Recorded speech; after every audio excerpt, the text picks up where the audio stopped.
Hello friends, आज हम discuss करने वाले हैं नीच भंग राजयोग। नीच भंग राजयोग में एक्चुअली ये जब कोई प्लैनेट डेबिलिटेटेड होता है या नीच का होता है वो बहुत ही मेलिफिक रिजल्ट देना स्टार्ट करता है।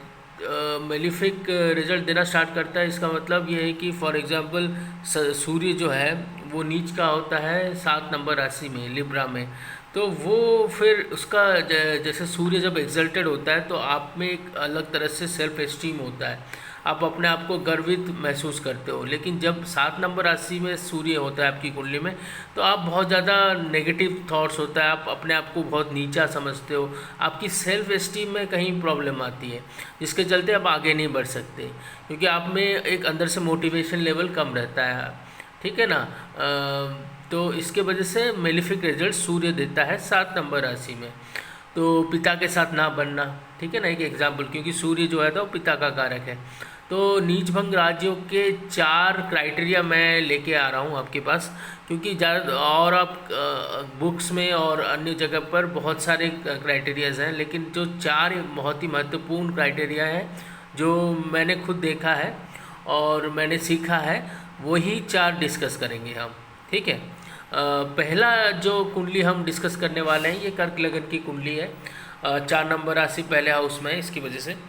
तो ये कर्क लगन की कुंडली में आप देख सकते हो कि 4th हाउस में 7 नंबर राशि में सूर्य है। ठीक है।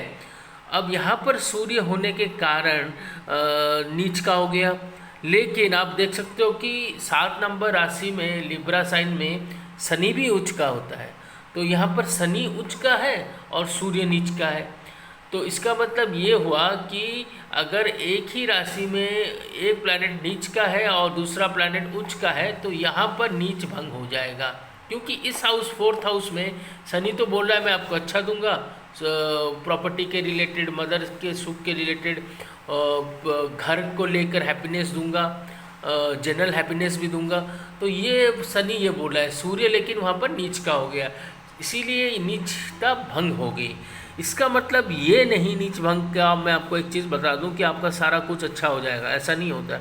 एक्चुअली नीच भंग में कंसेप्ट यह है कि लोग यही समझते हैं कि इससे पूरा आप राजा बन जाओगे और ये बहुत अच्छा योग है। नहीं, ये ऐसा बहुत ज़्यादा अच्छा योग नहीं है, क्योंकि लाइफ में आपको बहुत ज़्यादा स्ट्रगल देता है, क्योंकि नीचता भंग होती है लेकिन सूर्य की, लेकिन फिर भी ये आपके पर्सनल लाइफ को अफेक्ट करता है। नीच भंग राजयोग बस आपके कैरियर को अच्छा बनाता है, लेकिन आपका पर्सनल वैसे ही सफ़र करता है, क्योंकि आपके अंदर जो लो सेल्फ एस्टीम है सूर्य के नीच होने के कारण, वो कभी नहीं जाएगा। वो थोड़ा बहुत सपोर्ट शनि दे सकता है लेकिन कभी नहीं जाता। ठीक है। तो ये एक पहला एग्जाम्पल हो गया। और सेकंड एग्जाम्पल में आते हैं। सेकंड एग्जाम्पल में आप देख सकते हो सूर्य यहीं पर नीच का है 4th हाउस में, लेकिन यहाँ पर 7 नंबर राशि जो किसका घर है, ये शुक्र का घर है। अब शुक्र भी वहाँ बैठा हुआ है, तो शुक्र क्योंकि अपने ही घर में बैठा हुआ है, अपने घर को ये खराब होने नहीं देगा, तो इसके वजह से भी ये नीच भंग हो जाता है यहाँ पर। ठीक है। फॉर एग्जाम्पल शुक्र यहाँ पर भी बैठा हो जो 10th हाउस में, क्योंकि इसकी दृष्टि डायरेक्टली अपने 4th हाउस में पड़ रहा है जहाँ पर सूर्य नीच का है, तो ये भी अपने घर को ख़राब नहीं होने देगा।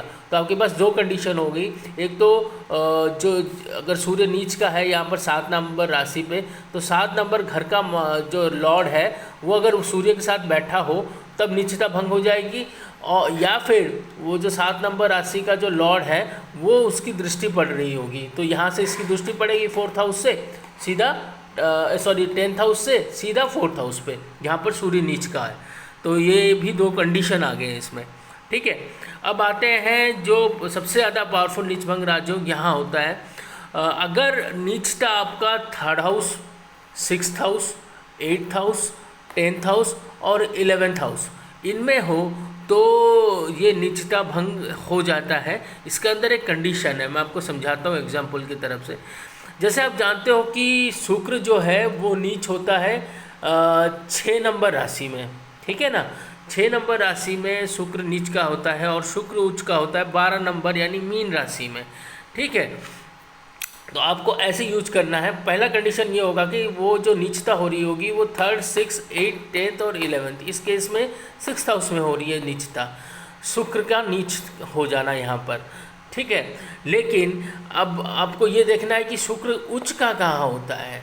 शुक्र उच्च का होता है 12 नंबर राशि में, और 12 नंबर का राशि का जो लॉर्ड है अगर वो केंद्र में बैठा हो और अच्छा स्ट्रॉन्ग पोजीशन में हो तब नीचता भंग हो जाती है।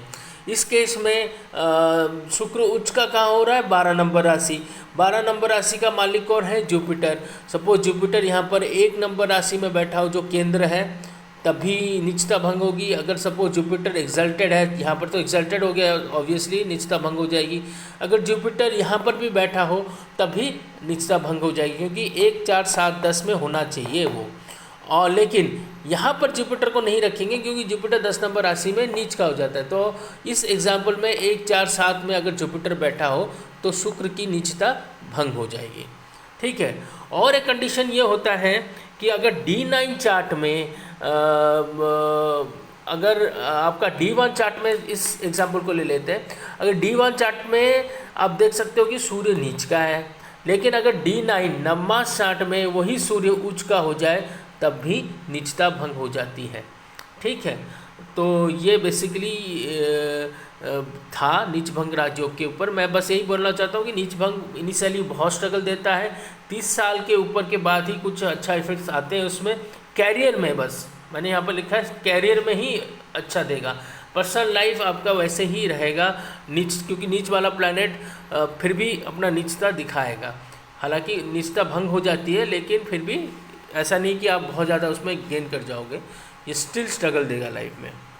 तो यही नीच भंग राजयोग। कोई डाउट होता है तो आप मुझे कंसल्ट कर सकते हो। Thank you so much.